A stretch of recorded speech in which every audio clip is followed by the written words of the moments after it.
নমস্কার, আপনারা দেখছেন দ্য বিগ স্টোরি আর আপনার সঙ্গে রয়েছি আমি দেবারতী। আর আজ এই মুহূর্তে ভারতবর্ষের ইতিহাসের সবচেয়ে বড় রাজনৈতিক প্রহসন, সবচেয়ে বড় রাজনৈতিক ট্র্যাজেডি আর সবচেয়ে বড় রাজনৈতিক ভণ্ডামির মুখোশ টেনে ছিঁড়ে ফেলার সময় এসেছে। এবার আমরা আপনাদের যে ছবিটা দেখাবো, দেখুন একবার। কি দেখছেন? এই যে ছবিটা, সবাই কি সুন্দর বসে রয়েছেন পরপর, কেউ মাথা চুলকাচ্ছেন। এই মাথা চুলকানোর ছবিটাই কিন্তু অরিজিনাল ছবি, কারণ সত্যি কথা, পাশে যদি মমতা বন্দ্যোপাধ্যায় বসে থাকেন তাহলে তো হয় টাকে চুল গজাবে না, না হলে টাকে যে কটা চুল আছে পড়ে যাবে, আর না হলে এই মাথা চুলকানোর সময়টা বাড়বে। কারণ মমতা বন্দ্যোপাধ্যায়, যিনি নিজের রাজ্যে এই মুহূর্তে বিরোধী দলনেত্রী হওয়ার তকমাটাও নিতে পারলেন না, সেই মমতা বন্দ্যোপাধ্যায় নাকি ন্যাশনাল পলিটিক্সে এই মুহূর্তে দাঁড়িয়ে প্রাসঙ্গিক হওয়ার চেষ্টা করছেন। হ্যাটস অফ টু INDI এর বাকি সদস্যদের, যে মমতা বন্দ্যোপাধ্যায়কে এই বাজারে, কোট আনকোট এই বাজারে ডেকে পাঠিয়েছেন দিল্লিতে, আসুন বৈঠক করব আপনার সাথে। কে গেছেন? মমতা বন্দ্যোপাধ্যায়, অভিষেক বন্দ্যোপাধ্যায়, আর কেউ রয়েছেন হয়তো। কিন্তু ঠিক এখান থেকে ঢিল ছোড়া দূরত্বে যেটা হচ্ছে, মমতা বন্দ্যোপাধ্যায়ের উপস্থিতিতে রাজধানীর রাজপথ সরগরম, কারণ সেখানে বৈঠক চলছে আরও একটা। সেই বৈঠক অত্যন্ত গুরুত্বপূর্ণ, কারণ আগামী দিনে এই 20 জন সাংসদ যারা মমতা বন্দ্যোপাধ্যায়ের হাত ছাড়তে চলেছেন এবং সম্ভবত NDA-তে যেতে চলেছেন, তারা ভাগ্য নির্ধারণ নতুনভাবে করবেন ন্যাশনাল পলিটিক্সে মমতা বন্দ্যোপাধ্যায় এবং অভিষেক বন্দ্যোপাধ্যায়। নতুন করে বলার অপেক্ষা রাখেন। এই যে দেখুন, মমতা বন্দ্যোপাধ্যায় নামছেন গাড়ি থেকে, তার পেছনে অভিষেক বন্দ্যোপাধ্যায় নামছেন। ওখানে ভাগ্য ভালো কেউ ডিম নিয়ে অপেক্ষা করছিলেন। বাংলায় ডিমের দাম এই মুহূর্তে অনেকটাই বেশি, দিল্লিতে অত বাড়েনি। এই ট্রেন্ড শুরু হয়ে যাবে কিনা বলতে পারছি না, এখনো তো অভিষেক বন্দ্যোপাধ্যায় রয়েছেন ওখানে। তবে কীর্তি আজাদের মতো 1-2 জন সাংসদ এখনো আছেন, ওই 8 জন সাংসদ হিসেব মতো যা দাঁড়াচ্ছে, এখনো আছেন যারা মমতা বন্দ্যোপাধ্যায়ের সঙ্গী। তারা বলছেন যে গদ্দার যারা, তারা বুঝে নেবেন আমি তো মমতা বন্দ্যোপাধ্যায়ের সঙ্গেই আছি। যাই হোক, কতদিন থাকেন সেটা সময়ের অপেক্ষা, সেটা দেখবো, এটাতে পরে আসছি। কিন্তু যে কথাগুলো আজকে আপনাদের সঙ্গে শেয়ার না করলে নয়, এই মমতা বন্দ্যোপাধ্যায় নয়াদিল্লিতে রয়েছেন, বৈঠক করছেন। আর এই যে ছবিটা দেখছেন, উনি ওনার ফোনেও খোলা রয়েছে, উনিও দেখতে পাচ্ছেন, উনিও দেখছেন সংবাদ মাধ্যমগুলো কোন খবর দেখাচ্ছে, ওনার কাছেও খবর আসছে। কারা কারা বসে রয়েছেন দেখুন তো। মমতা বন্দ্যোপাধ্যায় চিনতে পারছেন তো? আপনি টিকিট দিয়েছেন এদের।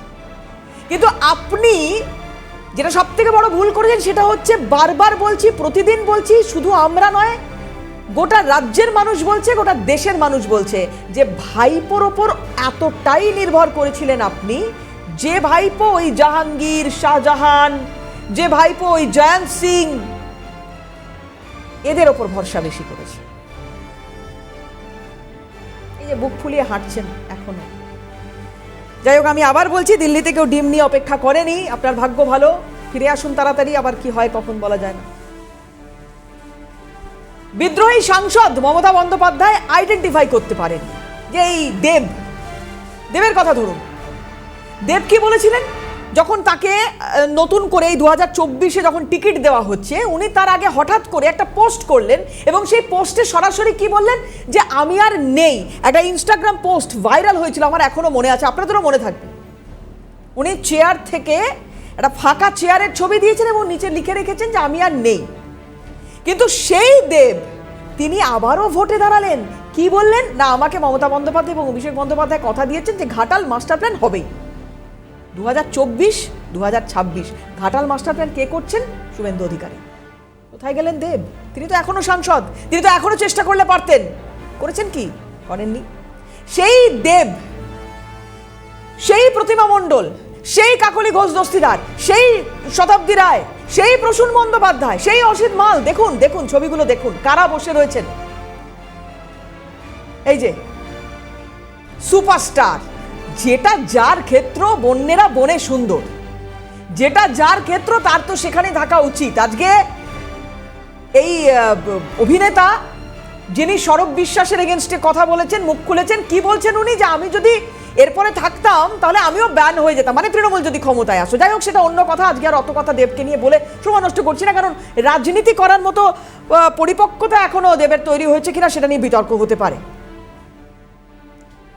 যে কথা বলছিলাম, সোনিয়া গান্ধী বসে রয়েছেন, রাহুল গান্ধী বসে রয়েছেন, মল্লিকার্জুন খার্গে বসে রয়েছেন, মমতা বন্দ্যোপাধ্যায় বসে রয়েছেন। ছবিগুলো খুব সুন্দর, খুব গর্জাস, দেখতে সুন্দর লাগছে। দেখুন, এই যে দারুণ লাগছে ছবিগুলো দেখতে। কিন্তু কথা হচ্ছে যে এই মমতা বন্দ্যোপাধ্যায়ের ওপর ভরসা করা 8 জন সাংসদ রয়েছেন এখন মমতাপন্থী তৃণমূলে। বিধায়ক কতজন আছেন আমরা জানি না, কারণ ঋতব্রত বন্দ্যোপাধ্যায় প্রতিদিনই প্রেস কনফারেন্স করে বলছে এই তো আরো 2 জন জুড়ে গেল, এই তো আরো 1 জন জুড়ে গেল, এই তো আরো 3 জন জুড়ে গেল। এবার এই 80 থেকে সংখ্যাটা কোথায় গিয়ে দাঁড়াবে, বিধায়ক হিসেবে কি হতে চলেছে, বিধানসভার কতজন তৃণমূল মমতাপন্থী তৃণমূল রয়েছে, ঋতব্রত পন্থী তৃণমূল রয়েছে আমরা জানি না, আমি ছেড়ে দিলাম সেই পার্ট। কিন্তু সাংসদ তো এখন স্পষ্ট, 20 জন সাংসদ মমতা বন্দ্যোপাধ্যায়ের সঙ্গে নেই। এরা রয়েছেন ওই সুখেন্দু শেখর রায় বা কাকলি ঘোষ দস্তিদারদের সঙ্গে। আজকের দিনে দাঁড়িয়ে তৃণমূলের মুখপাত্ররা বড় বড় কথা বলছেন, সুখেন্দু শেখর রায় যেদিন আরজি করের সময় কথা বললেন, যিনি তখন লম্বা চওড়া বুলি দিচ্ছেন, সোশ্যাল মিডিয়ায় লিখছেন, বাইট দিচ্ছেন, তো সেদিনকে কেন আপনি বা আপনার দল এই সুখেন্দু শেখর রায়কে বহিষ্কার করলেন না, সাসপেন্ড করলেন না? আজকে বলছেন কেন না মমতা বন্দ্যোপাধ্যায় উদার, তো উদারতার নমুনা 20 জন নেই আজ। 5 দফা এজেন্ডা তৈরি হয়েছে, 5 দফা এজেন্ডায় আমার তো লাস্টে 2টো পয়েন্ট ভীষণ ইন্টারেস্টিং রয়েছে। আমি একটু এজেন্ডাগুলো দেখাই আপনাদের, দেখুন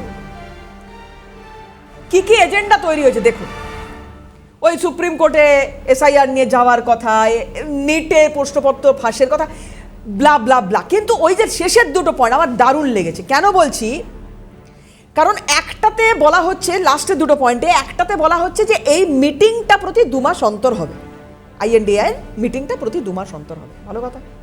আরেকটা কি বলা হচ্ছে, এই যে বাদল অধিবেশন আসতে চলেছে, বাদল অধিবেশনে প্রত্যেকদিন সকালবেলা মিটিং হবে। কাকে নিয়ে, কোন তৃণমূলকে নিয়ে মিটিং হবে, কোন তৃণমূলকে নিয়ে ভরসা করে চলা যায়, কোন তৃণমূলের কথা রাহুল গান্ধীরা ভাবছেন? ডিএমকে নেই, সিপিএম রেগে গেছে, আপ নেই, INDI এর অর্ধেক সঙ্গী নেই, মমতা বন্দ্যোপাধ্যায়, মমতাপন্থী তৃণমূল কংগ্রেস, তাদের মধ্যে 8 জন রয়েছেন। কোন তৃণমূলকে নিয়ে আপনারা বৈঠক করবেন, কোন তৃণমূল এই এজেন্ডাগুলোর কথা বলবে? সংসদে ঐক্য ধরে রাখার কথা বলছেন, কোন তৃণমূল ধরে রাখবে বলুন দেখি? আচ্ছা, ও ভালো কথা, আরেকটা কথা তো বলতেই ভুলে গেছি, একটা ছবি দেখাই আপনাদের, চলুন। এটা বড় করে পোস্টার পড়েছে নয়াদিল্লির বুকে, বড় করে পোস্টার। সেই পোস্টারে এই যে দেখাচ্ছি, দেখুন, একটু ফুল ফ্রেম করি, একটু দেখাই, বড় করে। এই যে মমতা বন্দ্যোপাধ্যায়ের মুখটা দেখুন, আর রাহুল গান্ধীর মুখটা দেখুন, প্রপোর্শন দেখুন। মমতা বন্দ্যোপাধ্যায় বলছেন আমি এখনো এই INDI এর ক্ষমতা কুক্ষিগত করতে রাজি আছি, মানে সোজা কথা বলতে আমি নেতৃত্ব দেব। বাংলা সামলাতে পারেন না, বাংলায় লাজে গোবরে অবস্থা, ডিম খাচ্ছেন, ইট খাচ্ছেন, পাথর খাচ্ছেন। দিল্লি গেছেন সামলাতে, INDI এ সামলাবেন মমতা বন্দ্যোপাধ্যায়, কোন ভরসায়? ফিরহাদ হাকিম এতদিন ছিলেন ওনার সঙ্গে, পাশে ঘুরছিলেন, আজকে কোথায়? ঋতুব্রতর ঘরে। কাকে নিয়ে সামলাবেন মমতা বন্দ্যোপাধ্যায়, কাকে নিয়ে চলবেন মমতা বন্দ্যোপাধ্যায়? তিনি নিজে এই মুহূর্তে কোনো সংসদীয় রাজনীতিতে না উনি বিধায়ক অবস্থায় আছেন, না উনি সাংসদ অবস্থায় আছেন, উনি তো নেই। তাহলে অভিষেক বন্দ্যোপাধ্যায় রইলেন। কীর্তি আজাদের কথা বলছেন, আচ্ছা একটু শোনাই কীর্তি আজাদ কি বলছেন। কীর্তি আজাদ একমাত্র ব্যক্তি এখনো অবধি, যতগুলো রিয়াকশন আমরা দেখছি সকাল থেকে, ওই যে 8 জনের কথা বলছিলাম তার মধ্যে একজন অভিষেক বন্দ্যোপাধ্যায়, দ্বিতীয় নম্বর হচ্ছেন কীর্তি আজাদ, এটা বোঝা যাচ্ছে। কীর্তি আজাদের রিয়াকশনটা শোনাই। কেন বলছি এই কথা আমি আসবো, আগে শুনিয়ে নি, দেখুন কি বলছেন কীর্তি আজাদ, মাননীয় সাংসদ। खड़ा हूँ दीदी के साथ और सदैव रहूंगा, मर जाऊंगा लेकिन दीदी के साथ खड़ा रहूंगा। अरे जो गद्दार है उसको गद्दारी करने दो ना, जो अच्छा है निकल जाए निकल जाए। मैं खड़ा हूँ दीदी के साथ और सदैव रहूंगा, मर जाऊंगा लेकिन दीदी के साथ खड़ा रहूंगा। अरे जो गद्दार है उसको गद्दारी करने दो ना, जो अच्छा है निकल जाए निकल जाए। কীর্তি আজাদের মুখে এখনো হাসিটা ভালো লাগছে, থাকুক, এই হাসিটা দরকার। কিন্তু দিল্লি লাড্ডুটা মমতা বন্দ্যোপাধ্যায় খেয়ে উনি বুঝতে পারছেন না ফেলবেন না উগড়াবেন। দিল্লির লাড্ডু খেলেও পস্তাচ্ছেন, না খেলেও পস্তাচ্ছেন। হ্যাঁ, এটা একটা অন্য ঘটনার সঙ্গে আমরা সাধারণত ব্যবহার করে থাকি, আমরা বলি বিয়ে। বিয়েটা হচ্ছে এমন একটা বিষয় যে খেলেও পস্তাবে, না খেলেও পস্তাবে। দিল্লি কা লাড্ডু হ্যায় বলি তো আমরা, তো এটাও তো তাই। মমতা বন্দ্যোপাধ্যায় আজকের দিনে দাঁড়িয়ে এই যখন এই যে সঙ্গীদের সঙ্গে বসেছেন, INDI এর সঙ্গীদের সঙ্গে বসেছেন, আমরা তো সোনিয়া গান্ধীর সঙ্গে দেখছি জড়িয়ে ধরে ছবি তুলতে, ভালো লাগছে দেখতে। কিন্তু সোনিয়া গান্ধীরও বুকে ধুকপুক করছে, বুঝতে পারছেন না যে এটা কি করছি আমি। মমতা বন্দ্যোপাধ্যায়কে আজকে জড়িয়ে ধরছি, মমতা বন্দ্যোপাধ্যায়ের সঙ্গে কথা বলছি, কিন্তু নেতৃত্ব কে দেবেন? রাহুল গান্ধী, যেখানে INDI এর কে মুখোমুখি হতে হবে NDA এর সাথে, NDA এর নেতারা, তাবড় নেতারা বসে রয়েছেন, তাদের সঙ্গে মুখোমুখি হবেন কে? না রাহুল গান্ধী। মুখোমুখি হবেন কে? না মমতা বন্দ্যোপাধ্যায়। মমতা বন্দ্যোপাধ্যায় যখন দিল্লিতে এই গুরুত্বপূর্ণ বৈঠক করছেন, তখন ঢিলছোড়া দূরত্বে কয়েক কিলোমিটার দূরে তারই দলের সাংসদরা বিজেপির মন্ত্রীর ঘরে বৈঠক করছে, বিজেপির মন্ত্রীর ঘরে বৈঠক করছে। কতটা বিতৃষ্ণা, কতটা খারাপ লাগা। বারবার বলেছেন দলের ভেতরে থাকতে থাকতে। আপনি কি বলেছেন? 6 তারিখের বৈঠকে অভিষেক এসে উঠে দাঁড়ান। উদ্ধত্ত অহংকার এখনো আজকের দিনে দাঁড়িয়েও ধর্ণা মঞ্চ থেকে আপনি যা নয় তাই বলছেন, দেশদ্রোহী মন্তব্য করছেন, তারপরেও আপনি বুক ফুলিয়ে ঘুরে বেড়াচ্ছেন। মমতা বন্দ্যোপাধ্যায়ের এবং অভিষেক বন্দ্যোপাধ্যায় আজকে মুখটা, আমি একটু ছবিটা দেখাই, যে যখন মমতা বন্দ্যোপাধ্যায় গাড়ি থেকে নামছেন, পেছন পেছন অভিষেক বন্দ্যোপাধ্যায় যাচ্ছেন। অনেকদিন পরে হয়তো অভিষেক বন্দ্যোপাধ্যায়ের এইরকম একটা অভ্যেস তো ছিল না, চলে গেছিল, কারুর পেছন পেছন যাবেন। উনি তো সামনে যেতেন বলে ডিম খেতেন, মানে খেয়েছেন, যাই হোক। তো আজকে দেখুন পিসির পেছনে, তুমি আগে যাও, ডিম খেলে তুমি খাও, আমি একটু পরে খাবো, তুমি আগে ডিম খাও, আমি পরে ডিম খাবো। অভিষেক বন্দ্যোপাধ্যায় পেছনে দাঁড়িয়ে তাকে সিকিউরিটির গার্ড যারা রয়েছেন নিয়ে যাচ্ছেন, নিয়ে যাওয়াই ভালো। এই বৈঠক থেকে নির্যাস যা বেরিয়েছে, আমি আবার জানতে চাইছি নেতৃত্বের কাছে যে এই বৈঠকের নির্যাসকে আগামী দিনে আন্দোলনের রূপরেখায় আপনারা পরিণত করবেন কার হাত ধরে? কারা থাকবে দলে? এবং তৃণমূল কংগ্রেস যারা বড় বড় কথা বলেছে, মমতা বন্দ্যোপাধ্যায় এতবার বলেছেন যে আমার পার্লামেন্টারি টিমে সবথেকে বেশি মহিলা সদস্য। আজকে দেখুন সেই মহিলা সদস্যরা কোথায়? প্রতিমা মণ্ডল, শতাব্দী রায়, কাকলি ঘোষ দস্তিদার, কোথায়? এরা আজকে আপনার থেকে মুখ ঘুরিয়েছে শুধুমাত্র আপনার অন্ধ ভালোবাসার জন্য, অন্ধ স্নেহের জন্য। দল রাখবেন না জোট রাখবেন? যারা আপনার সঙ্গে হাতে হাত মিলিয়ে লড়াইটা করেছে, যাদের আপনি হয়তো বিশ্বাস করে টিকিট দিয়েছিলেন, কিন্তু এই বিশ্বাসভঙ্গের কাজটা এরা করেছে সত্যি? আপনি বলুন তো বুকে হাত দিয়ে, যে সত্যি কি এরা বিশ্বাসভঙ্গের কাজ করেছে, নাকি আপনার ভাইপো যা করেছে তারপরে এদের দল বিমুখ হওয়াটা শুধুমাত্র ছিল সময়ের অপেক্ষা? যদিও কুণাল ঘোষের মতো কিছু বিধায়ক রয়ে গেছেন যারা আজকের দিনে দাঁড়িয়েও বলছেন যে মমতা বন্দ্যোপাধ্যায়ের সৈনিক ছিলাম, মমতা বন্দ্যোপাধ্যায় যা করেছেন, মমতা বন্দ্যোপাধ্যায় এদেরকে টিকিট দিয়েছেন, আজকে মমতা বন্দ্যোপাধ্যায়ের বিরুদ্ধে কথা বলছেন। কুণাল ঘোষ ভালো লাগে, আমার খারাপও লাগে। যখন বলছেন যে সব জানে, সারদার টাকা মমতা বন্দ্যোপাধ্যায়ের বাড়িতে প্রিজেন্ট ভ্যান থাবড়ে বলছেন সুবিধাবাদী, সব থেকে বড় সুবিধাবাদী মমতা বন্দ্যোপাধ্যায়, এগুলো বলছেন। ট্রেনিংটা কোথা থেকে নেন এরা কে জানে? যারা রাজনীতি করেন তাদের বোধহয় এরকমই বলতে, মানে এইরকম রাজনীতি যারা করেন তারা বোধহয় এরকম, এটা ট্রেনিং নিতে হয়। মানে এটা আমি আপনি পারবো না, আপনি বলুন, আপনি পারবেন বলতে? আগের দিন বলছেন মমতা বন্দ্যোপাধ্যায় চোর, পরের দিন বলছেন মমতা বন্দ্যোপাধ্যায় আপনাদের টিকিট দিয়েছে। একটু কুণাল ঘোষের রিয়াকশনটা শোনাই, দেখুন কি বলছেন কুণাল ঘোষ, দেখুন।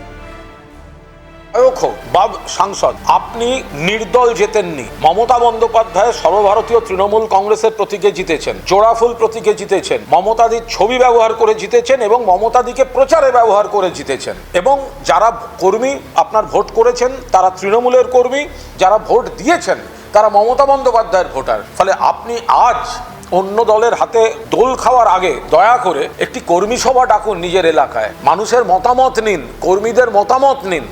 আপনি একা কেউ নন, আমি একা কেউ নই, নির্দল বিধায়ক নই।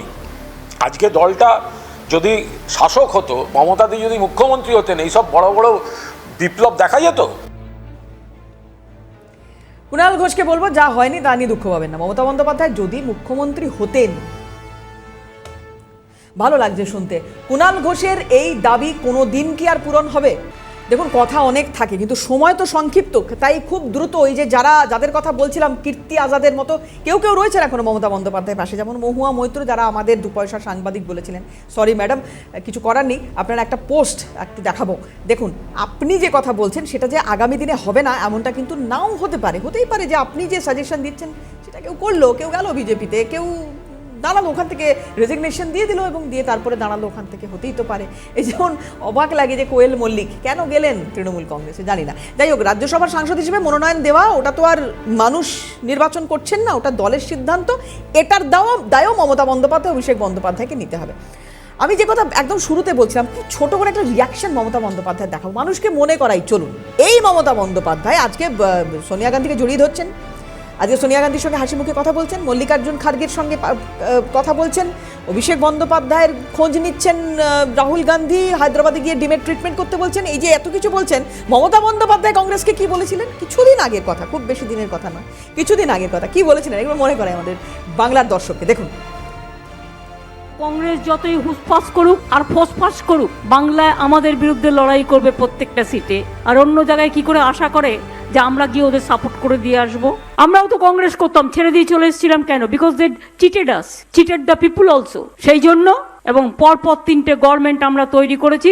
প্রথমটায় তো কংগ্রেসকে আমরা সাহায্য করেছিলাম তাদের আমাদের সাথে এসে কাজ করবার জন্য, তাও তারা মাঝপথে ছেড়ে দিয়ে চলে এসেছিল।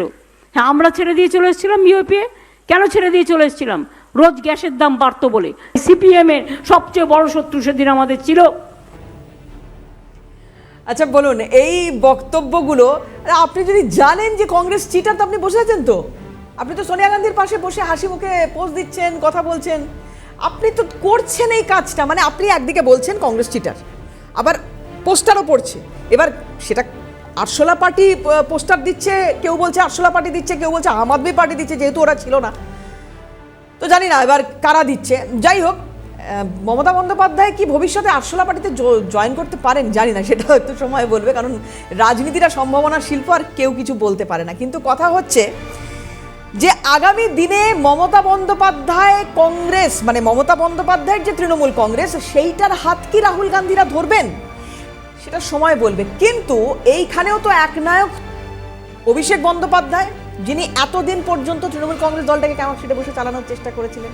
সেই অভিষেক বন্দ্যোপাধ্যায়ের মানসিকতা, মন, এগুলো কি বদলাবে? অভিষেক বন্দ্যোপাধ্যায় কি মানতে পারবেন রাহুল গান্ধীকে যদি সামনে নেতা হিসেবে রেখে আগামী দিনে আইএনডিআইএ বিজেপি বিরোধিতায় নামে? সেটাও কিন্তু একটা প্রশ্ন থাকলো। যাই হোক, অনেক প্রশ্ন, উত্তর সময়ের গর্ভে। আজকে সময় শেষ, তাই এখানেই শেষ করছি বিগ স্টোরি। অন্যান্য খবরের জন্য চোখ থাকুক সিএনএন।